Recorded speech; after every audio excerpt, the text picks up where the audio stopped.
So, hello everybody, how are you all? First of all, Happy New Year to everybody.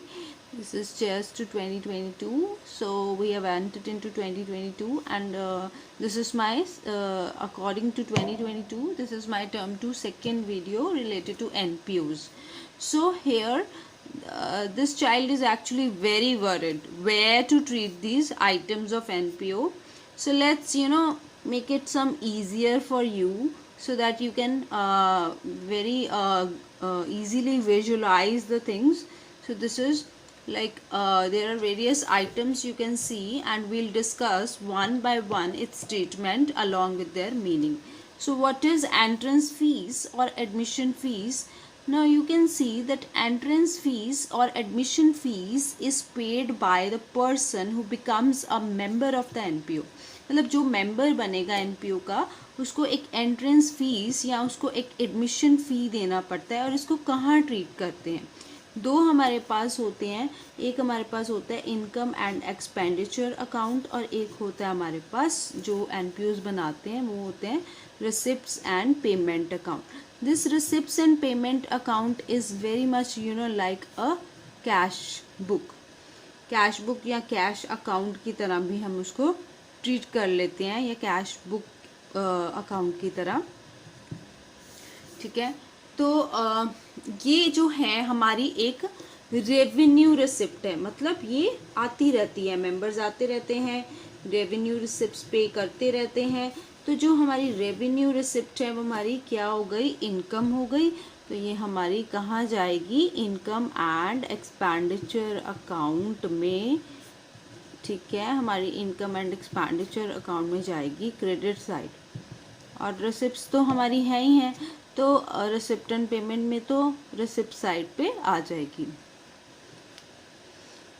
ठीक है, तो हमारी जो रिसिप्ट है वो कैसी वाली है? रेवेन्यू रिसिप्ट है ये। आगे हम चलते हैं लाइफ मेंबरशिप फीस में। लाइफ मेंबरशिप फीस जो होती है हमारी, वो that is a once time payment, once time payment. So it's a big amount, ये थोड़ी big amount होता है, और इसको हम इट्स माई बिग अमाउंट होता है, तो इट्स माई कैपिटल रिसिप्ट। ये कैसा रिसिप्ट है? इसका जो नेचर है वो कैपिटल रिसिप्ट वाला है। तो इसको हम क्या करते हैं? ऐड कर देते हैं to the capital fund. Capital fund हमारा एक बैलेंस शीट में फंड होता है, उसके अंदर हम इसको ऐड कर देते हैं। ये जो फंड है ये अनरिस्ट्रिक्टेड फंड है। आगे वीडियोस में मैं और भी क्लियर करती जाऊंगी आपको। अनरिस्ट्रिक्टेड फंड है।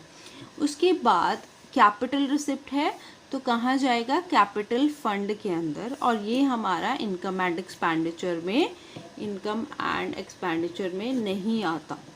उसके बाद डोनेशंस हैं। डोनेशंस आपकी दो तरह की होती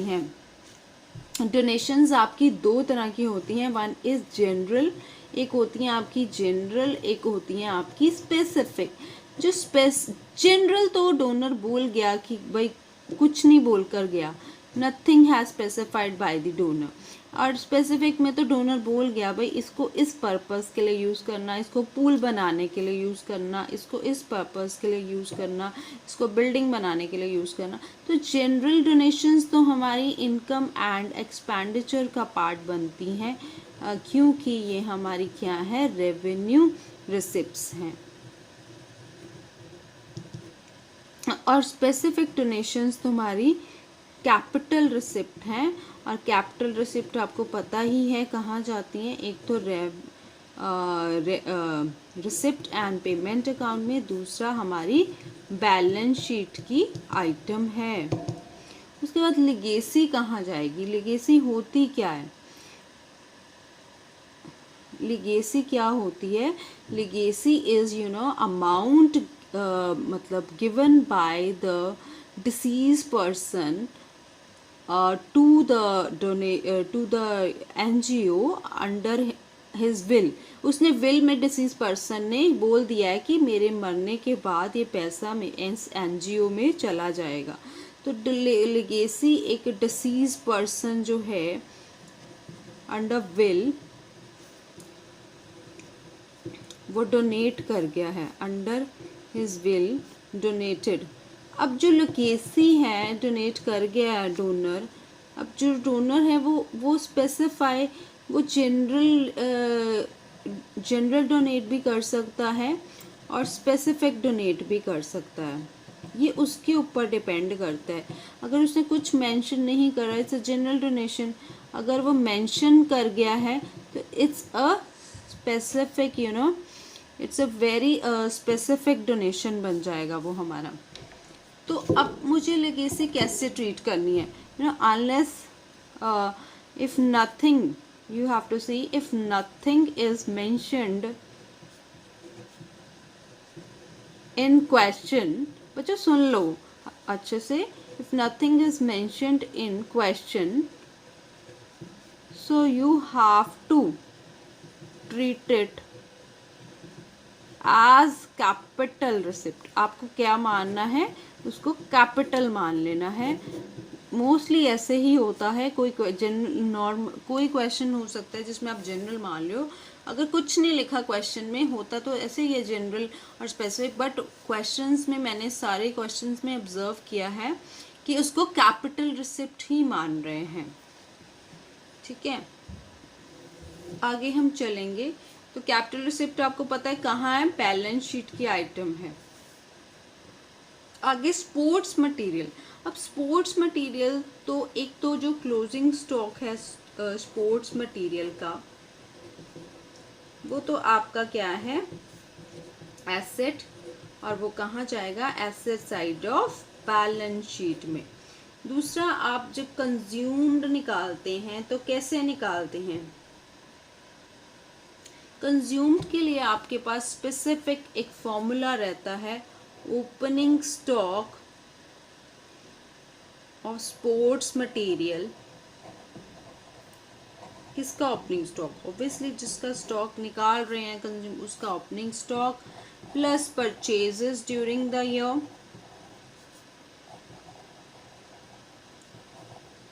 minus closing stock, minus closing minus कर देंगे और सेल भी कोई है तो माइनस कर देंगे। अगर ये सारा फॉर्मूला लगाएंगे तो हमारे पास क्या आ जाएगा, कंज्यूम्ड आ जाएगा। What we will get, consumed. तो हमारे पास क्या आ जाएगा, कंज्यूम्ड आ जाएगा। और कंज्यूम कहाँ जाता है, where it go, debit side of income and expenditure account.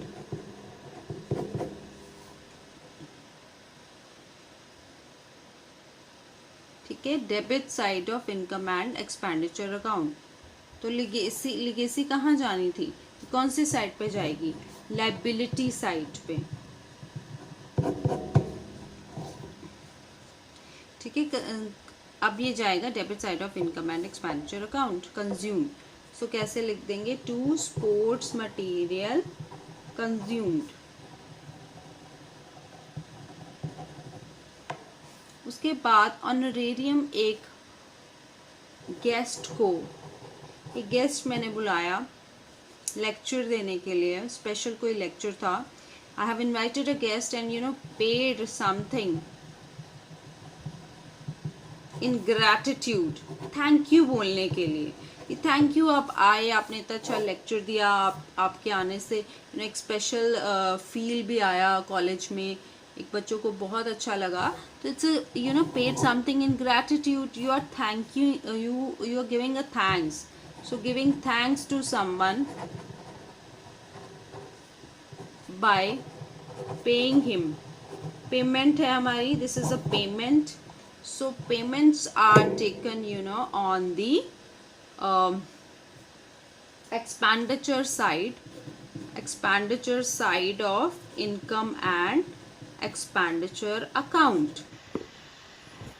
Sorry, आपको ऑनरेडियम विजिबल नहीं हुआ तो आप दोबारा से देख ले। ऑनरेडियम में गेस्ट आया था लेक्चर देने के लिए, कोई स्पेशल लेक्चर हो सकता है, कोई ट्रैफिक लाइट्स के ऊपर हो सकता है, कुछ कोविड का लेक्चर हो सकता है, तो कोई स्पेशल इनविटेशन के थ्रू हमने कोई प्रोफेसर को बुलाया, उन्होंने आके अपना लेक्चर दिया, एक स्पेसिफिक लेक्चर दिया, हमने उनको इन कॉलेज ने in return gratitude as a feeling of thank you उनको कुछ पेमेंट करी, वो पेमेंट कहाँ जाएगी? Expenditure side of income and expenditure is a revenue payment. कैसी पेमेंट है? रेवेन्यू पेमेंट है, तो कहाँ जाएगी? Expenditure side of income and expenditure account. Now depreciation, now you have to see कि अगर आपका ओपनिंग बैलेंस जो दिया होता है आपके पास रिसिप्ट एंड पेमेंट अकाउंट और क्लोजिंग बैलेंस में कुछ डिफरेंस है, there is a some difference, it means you have added, you have made an addition और आपने कुछ सेल किया है और कहीं आपको रेट भी दिया हुआ है, अगर रेट इज़ मैंशनड, तो these are the factors, these are implying कि डेप्रिसिएशन हुआ होगा आपके एसेट का। तो डेप्रिसिएशन भी एक लॉस है, तो लॉस कहाँ जाएगा? On the expenditure side of income and expenditure account. So this is how you will treat all this item, and we'll move to next part of the video in the next video to explain the remaining items. Till then you please go through these items whoever are not cleared. So NPOs जो NPOs के साथ जो deal करते हैं उनकी financial statements के साथ, और जो बच्चों स्टूडेंट्स डील कर रहे हैं, they please go through this video, and so they can be helpful. It can be helpful. Thank you for watching.